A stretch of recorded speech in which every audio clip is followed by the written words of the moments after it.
I've been container vegetable gardening for 7 years now, and I now have over 20 different containers of varying sizes around my property where I grow vegetables every growing season. Now, of course, it didn't start off this way. I started that first year with just a couple containers, and over time, I really became hooked. And since then, I've added more containers each year, including as recently as last summer.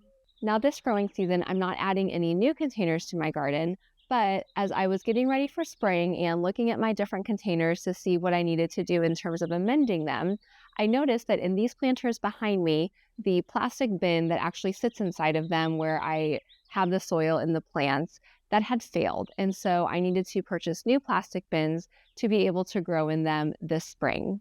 Now, these planters are actually over 10 years old. We built them when we lived in a condo downtown when all we had was just a little balcony. I grew flowers in them back then. I wasn't a vegetable gardener quite yet.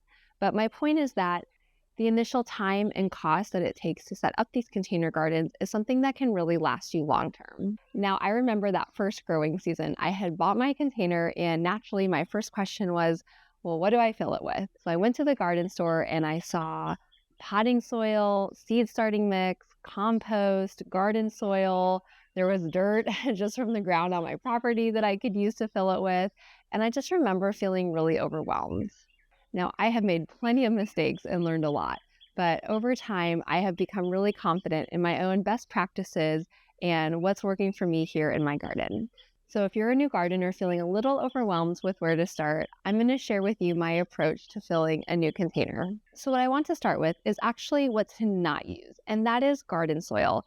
I think a lot of people use this initially and they end up regretting it. And that's because garden soil is really heavy and compact. And so it's going to make it really difficult for those plant roots to grow deeply. And it's also going to be a real hindrance to the drainage in your container. Instead, what you're going to want to use is a high quality potting mix. Now, a high quality potting mix is going to have just a couple of different ingredients in it. So it's going to either have a coconut coir or a peat moss. And the purpose of this is for moisture retention and to help aerate the soil. And then it's going to have either vermiculite or perlite. And these are going to help loosen the soil and have that good drainage.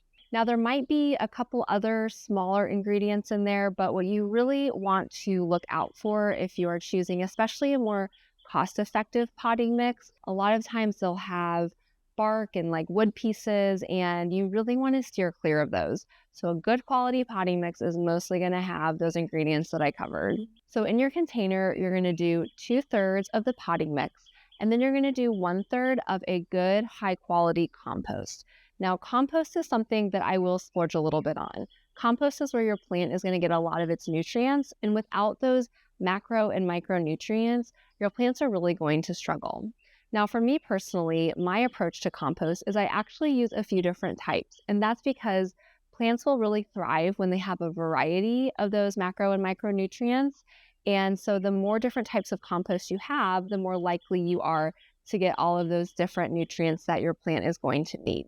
I personally use mushroom compost and I use worm castings, and then I will use a cotton burr compost as a mulch. So you have the 2/3 of a potting mix, and then for the 1/3 of compost, I'm going to mix equal parts of the mushroom compost and the worm castings. You're going to mix all of that and really combine it together, and then you're going to put it in that container.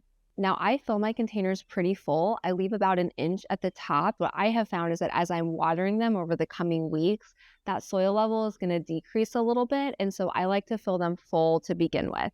And I leave that inch for the mulch at the end. So at this point, once you have combined all those things and you put it in the container, you're ready to either sow some seeds directly into the soil or you want to put your transplant. And then for me, when I'm direct seeding, I will wait to put the mulch on until the seedlings have sprouted.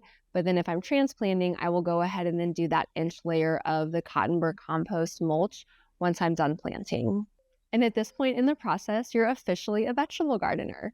So now what you're going to need to do is be patient, let your plants grow. You're going to want to continue to add in nutrients. I use liquid fertilizers throughout the season.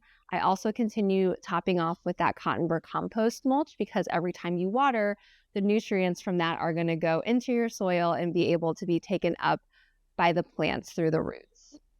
If you're a new gardener, my best advice to you is to just be patient. Some seasons are better than others, and there's really no good reason why. It's just how it is. So be patient, give it a few years, start slow, start small. Speaking just for myself, it's really rewarding. I hope you found this information useful and are able to get started on your very own container vegetable garden.